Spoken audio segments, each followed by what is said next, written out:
Coach. Coach Brian Callahan joining us here this morning on the show. We'll get him set up. Coach, what's going on? How are you? I'm fantastic. Yeah. Welcome. Thanks for having me. Absolutely. In person? Yeah, it's great. Great to have you here. How's your first training camp as a head coach treated you?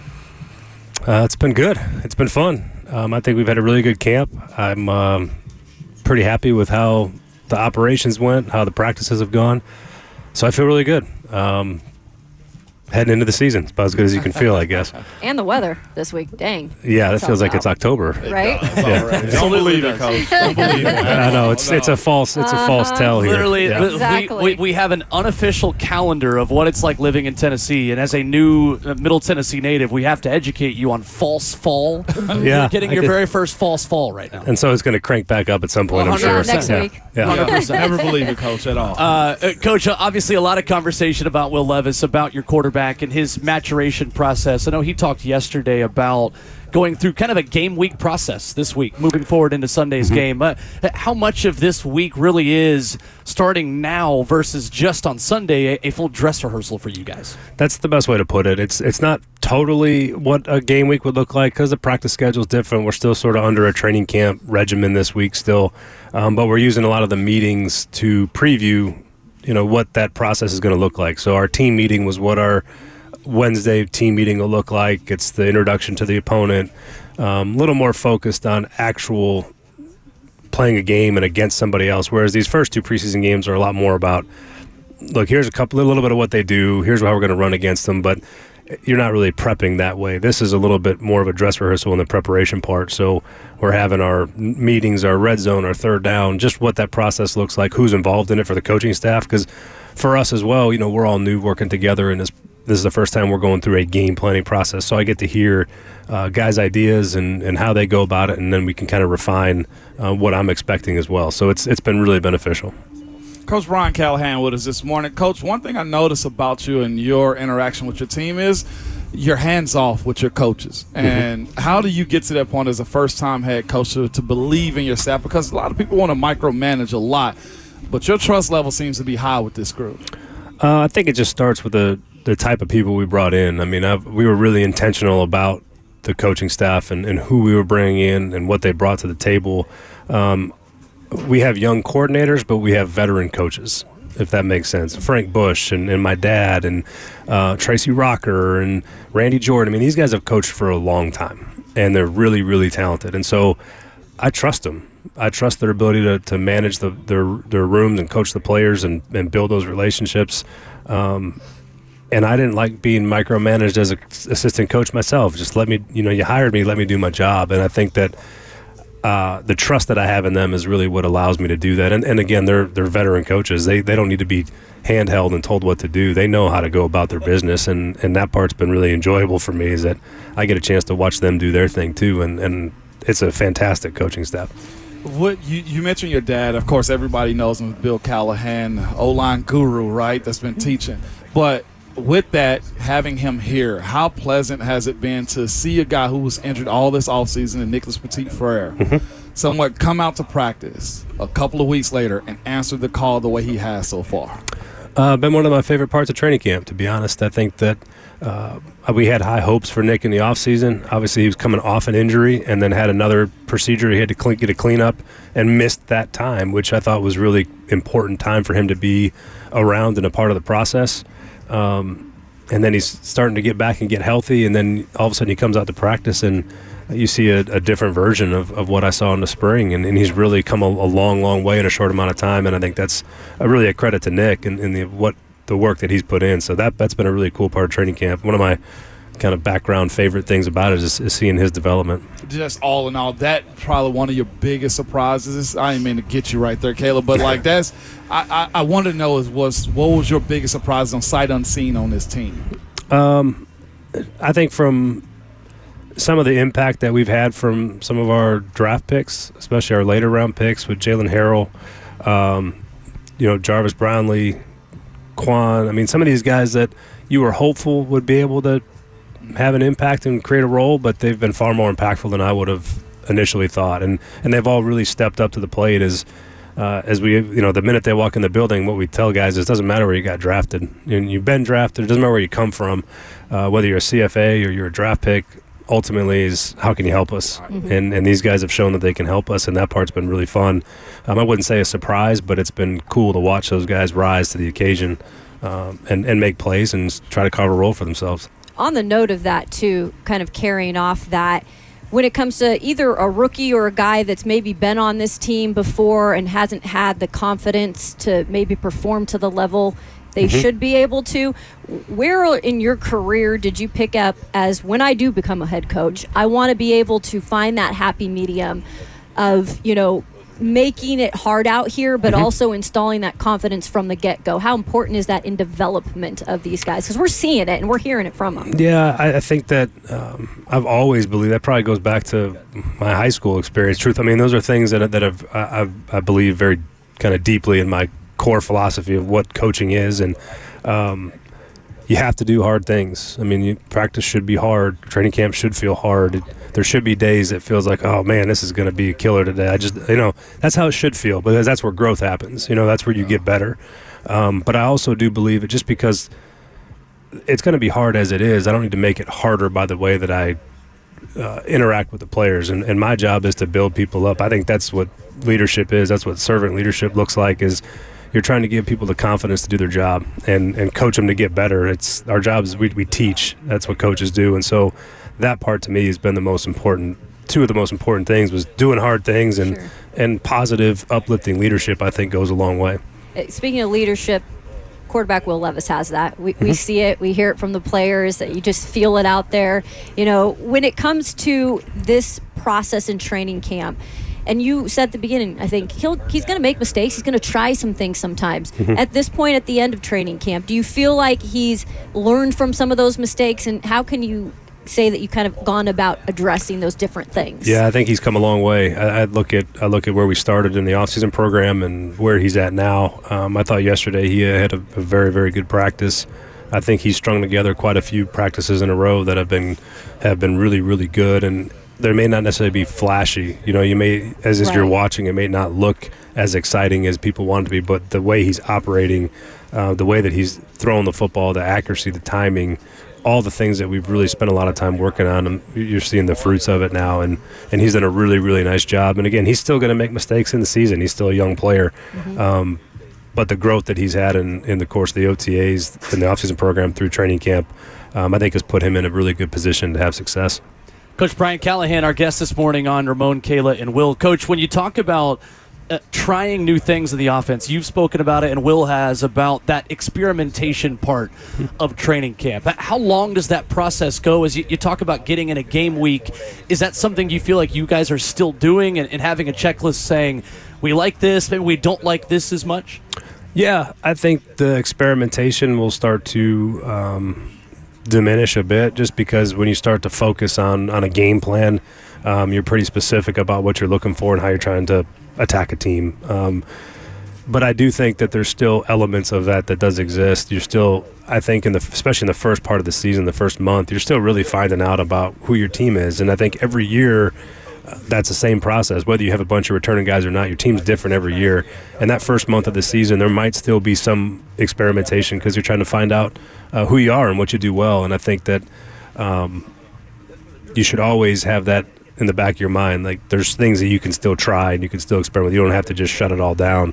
But it does change a bit when you are getting ready for a game. And I'm excited about those guys and what we've experimented on. But ultimately, we're trying to find, what do our guys do well, and how do we use that to our advantage? As you move forward into the last preseason game, how much of this is a third of your evaluation process versus a final exam, so to speak, where this is the final opportunity, it's your last chance for guys at the bottom of the roster to kind of make a name for themselves, but at the same time, it's a third of the entire preseason reps. How do you kind of balance that? Yeah, it's one more opportunity. It's another part of the evaluation process, and the evaluation process is sort of pronged all through their experience in training camp. It's in the meeting rooms. It's how they interact with their teammates. It's what practice looks like.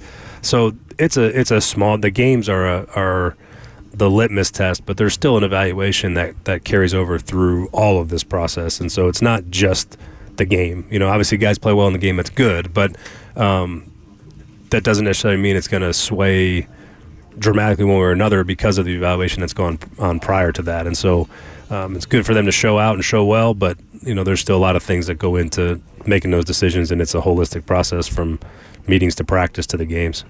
Coach, we'll have a little fun here for a second. Okay, I know practice. I know team meetings are sacred, right? Like there's not many cameras that come in, and when we get in there, you guys get the remote and you just rewind and point guys out, red laser and stuff like that. My personal highlight of camp was I probably almost got kicked out of practice because I went, whoa! I probably had some other words behind that too, Coach. I can't say on the radio. But how many times did you rewind Jeffrey Simmons tossing a 300-plus pound man side to side like that? It was on social media. It's the only reason I'm asking you, Coach. Did you go at back? 320-pound guard. I mean, from Seattle. Where we at on that, Coach? I don't think I didn't show that because it's a murder. That's why. But look, I think that's part of it. I mean, I think Jeff is playing at a level that I think he's playing probably as good as he's played. I'm excited to see him cut it loose on when it counts.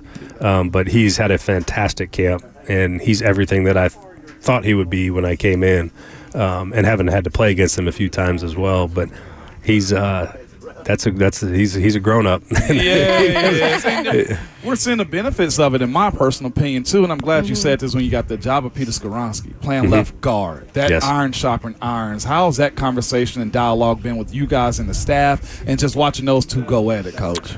Well, you're not going to face much better than Jeff. Certainly not going to face much more powerful than Jeff. And so for Pete to be able to face that and feel that every day, when you go up against someone that's not Jeff, it's going to feel a lot different. But it makes him so much better. He has to he's learned how to use his hands. He's learned how to strike. He's anchoring, all those things that you got to do. And those battles have been back and forth. It wasn't like Jeff dominated Pete, right? Especially in the one-on-one period. I mean, Jeff has his moments, Peter has his, and so that's been really good to see, because I've always feel like when you have a good back and forth like that, that means that you probably got two really good players, because they're never going to lose a lot.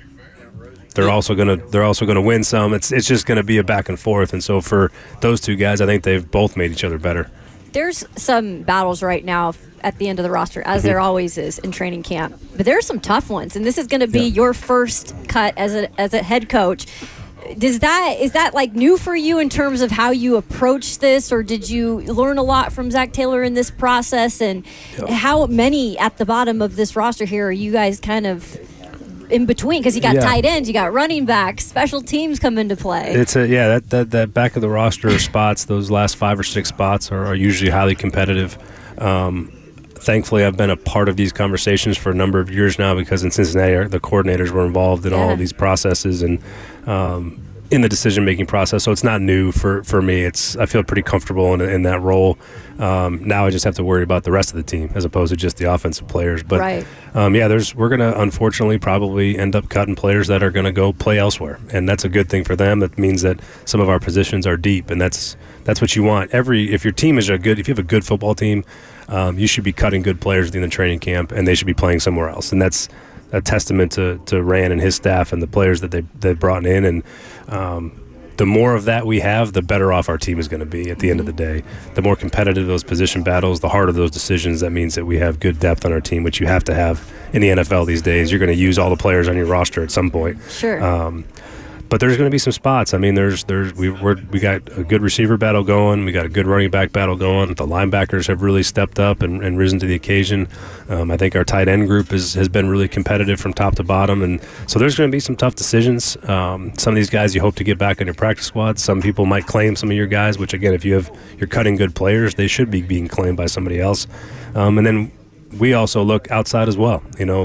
What teams, what other players are getting let go that might help us improve some of those spots. And so it's sort of like it's kind of starting now, and it'll probably go well into next week until you get to like Wednesday, Thursday, where you're working through the waiver wire. I mean, we sit 7th in the claim order, so we have a chance to potentially claim some players. That's a good thing for us. And maybe we don't. It just depends on how it all shakes out. So the process of cutting is terrible. It's not something I'm looking forward to doing, because these guys, you build relationships with these guys, and it's been almost 8-month process from start to finish. And so that part's unfortunate. That part I don't like. I wish I could keep all of them, Yeah. but the reality is you got to cut to 53, and that's what it is. And those are always hard conversations. Did you ever have a take on, keeping 3 quarterbacks on a roster before you got here? And how much have you seen with a guy like Malik Willis in the growth process from start to finish here, or finish of training camp, I should say? Malik's really come a long way. I've been really pleased with his progress. I thought he's done some really nice things in the games. He's done some really nice things at practice.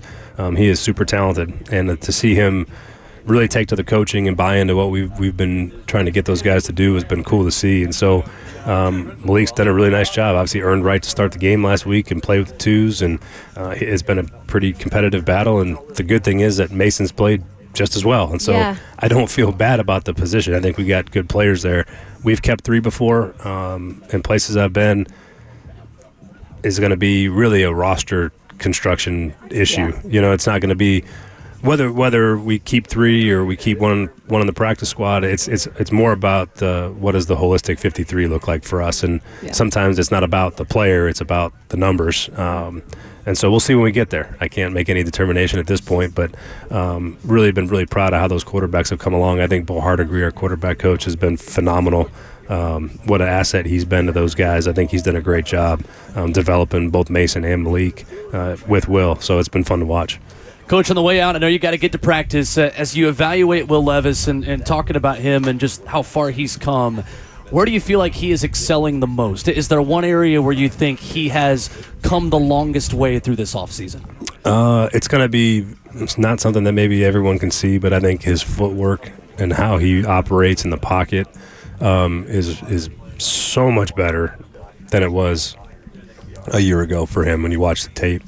It's so much more calm. It's so much more measured. It's his footwork has really, really come a long way, and he's worked really hard at that to make that fit, because everything in the passing game for us, your footwork is tied in with the timing and the progression, and so that's been a cool learning process for him to start to feel that. And I think as the days have gone on, he's gotten better and better, and he starts to look and feel like what I'm used to watching. With these, I've been around really good quarterbacks, thankfully, but he's come a really long way with that, and that's been really cool to see. Coach Brian Callahan. Real quick. Go ahead. Yeah. Practice is starting in seconds. Coach is on. He's big dog, okay? He can go when he wants it. It starts when I show up.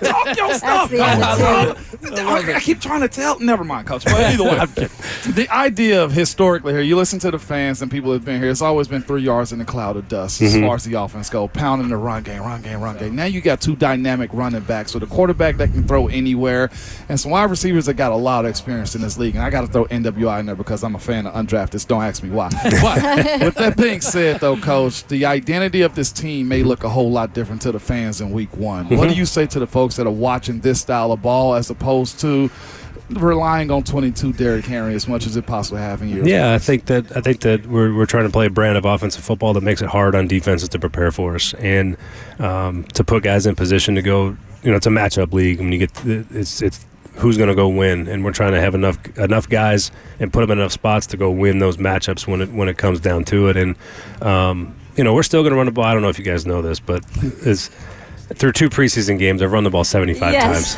All right, I've made bets on it. We're first in the league in rush attempts in the preseason, so I'll see if I can't get it over 100 for 3 games. But I do love running the football and tying those things together. I think is what matters more. So it's more about trying to find ways to run the ball explosively, as opposed, like you said, the 3 yards, the plotting portion of running. There's a part of that that's you need in football, but we're trying to find ways to get explosive runs and maintain efficiency in our run game, and then you marry that together with your formations and your motions and your screen game and your play action game, and you try to make it all look the same to the defense pre-snap, but there's a lot of different things. We can run 5 or 6 things from the same formation and motion, and that's the idea. And so we're still going to run the ball. I think that's still part of football. You still have to be able to do that. It might look different than it's looked in the past, and we got 2 really talented backs that are really fun that can do a lot of cool stuff. But we're also going to be mindful in how we throw the ball and where we throw it, and again how we use the play action, how we use the screens, and then where we mix the drop back in, particularly on 1st and 2nd down. It should be a brand of football, hopefully, that people enjoy watching. That's the goal. We've enjoyed it up to this point. That's we good haven't to even hear. seen half of it, right? What was it? Brandon Aubrey had a 65-yarder. Is that another record you try to get Braden Arvison out there? You know, I mean, Man, 59 is pretty long. His 59 looked like it might have been good from Right? 60-something. So You're like, I'm glad I listened to Colt. Yeah, Colt swayed me. I was about to punt it, and Colt said, nope, kick it. And I'm glad we did. I'm glad for Narvi that he got a chance to hit that ball. It's good for him and his career to put that on tape. And that was fun. I enjoyed that. That was cool. That was a cool moment.